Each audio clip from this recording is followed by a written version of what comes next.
In 1980, a man sets out on a specific task and takes 8,627 photographs of himself. And if you look at these pictures, the man doesn't look happy. At best, he has a look of pure neutrality. He's wearing the same jumpsuit. In many of them, he's disheveled. So, if this wasn't some vanity attempt to take more selfies than anyone else 22 years before the term was even coined, why did he do this? In 2016, a robot is placed in a museum. Its task, to clean its environment of the red goop that is slowly pooling up around it. Every now and then, when people get close to the robot, it will do a funny dance or wave to say hello. But here's the thing, in the 3 years that the robot is on display, the pooling never stops. The robot is never turned off while the museum is open. Human assistance is never given to clean the cage, and as far as I'm aware, the robot never receives any repairs or maintenance, which is hardly practical if you want the robot to keep cleaning the cage. So, if this is not a practical cleaning machine, why would someone make this? What is the point? I ask this because recently I had a conversation with a friend of mine, and while I was telling her about the things I just mentioned to you, she said, no man, I don't really do art. And that kind of blew me away because I didn't really get that perspective. So when I pressed a little bit, she said, I just don't really get the point. Why would you take all those pictures of yourself just to hang them on a wall and have people look at it? To which I said, it's not the fact that it looks good on a wall, it's what you can glean from it.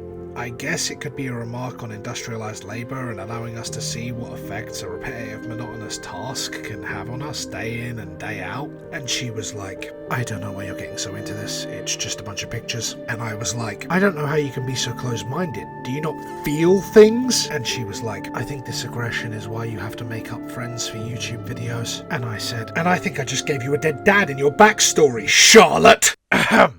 This conversation did get me wondering that maybe Diane had a point though. Is there a point to it? If some people just see a wall and many people see different things and get different things from it, then what's the point? Tehching Hsei is a Taiwanese artist that seems to repeatedly want to test the limits of his own humanity, most notably in the form of year-long projects.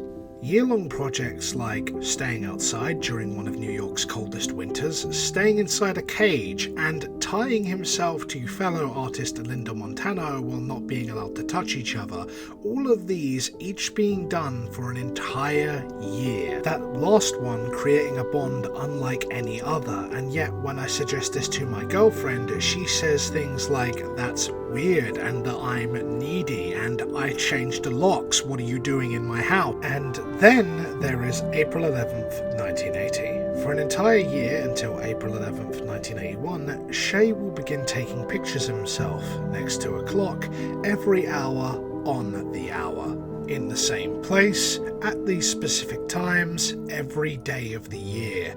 Foregoing sleep, socialization, and even limited time outside just to get these pictures. For an entire year, he could only sleep in 59-minute intervals. It was like being in limbo, just waiting for the next punch. And he was mostly successful, getting about a 98% success rate. Sources vary, but he only missed somewhere between 94 and 156 check-ins, also being late for one because in his building the power cut out for 5 minutes, and as someone who misses their alarm on a normal day, I can't help but being amazed at his dedication to this art. There are a few interpretations of this work, the most common one being the one I brought up in my conversation with Jolene earlier, that this is a comment on industrialized labor, and I can totally see why people would think that, what with the jumpsuit and the almost brutalist appearance of the whole thing. But apparently, Hsei has gone on record to respond by saying that he is not a political artist. But if that isn't it, then what is the point? In 2016 at Guggenheim Museum, a robot's job is to sweep a red fluid back to its center and keep it in a circle, and do a little dance when people approach it. But the robot's area is never cleaned by humans, and this robot receives no maintenance or cleaning itself. meaning inevitably the robot is going to start to break down. Its method of cleaning eventually leading to its area being messier than when it started, an endless task that breaks down its taker by the design of its creators, Sun Yuan and Peng Yu. And I think any meaning behind this piece sticks out just a tad more in its title. I can't help myself. A statement that becomes more apparent as you see the years go on. Let's break it down. In the first year, the machine does its job dutifully, and dances with an almost what could be described as excitement. It cleans, it performs, it cleans some more.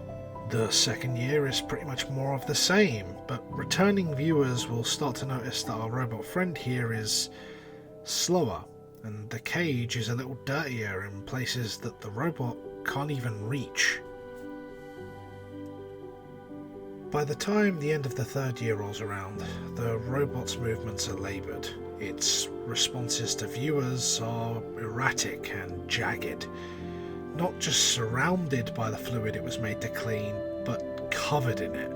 The enclosure it was meant to keep clean now splattered in red beyond the robot's reach. It cannot clean its cage, it cannot clean itself, it cannot help itself. This was an endless task, one where the only result could have been failure. This conclusion only becoming more apparent as time went on to everyone but its taker. The word Sisyphean is often used to describe this piece, and it's not hard to see why. While I think the intention of this piece is to show how time can erode us to the point where we can no longer help ourselves, I think a lot of people get a visceral reaction to this piece for a lot of different reasons. How many of you have started something, be it a hobby, a job, or something else with enthusiasm, only to have that spark slowly die out, or that enthusiasm warp into something ugly? Like the feeling you get when you make a subscriber special that no one watches. And I mean, but it's fine. I don't even really think about it, and it's not like I'm not insecure. You're insecure. All this coming back to my conversation with Ghibli Bibli and her dumb dead dad. What is the point? Well, when I look at these pieces and I see the many different interpretations around them, I find myself asking that question, and a few others. Is I Can't Help Myself about the breaking down of one's physicality over time? The loss of love over something that once sparked passion? A message about the inevitable failure of authoritarianism?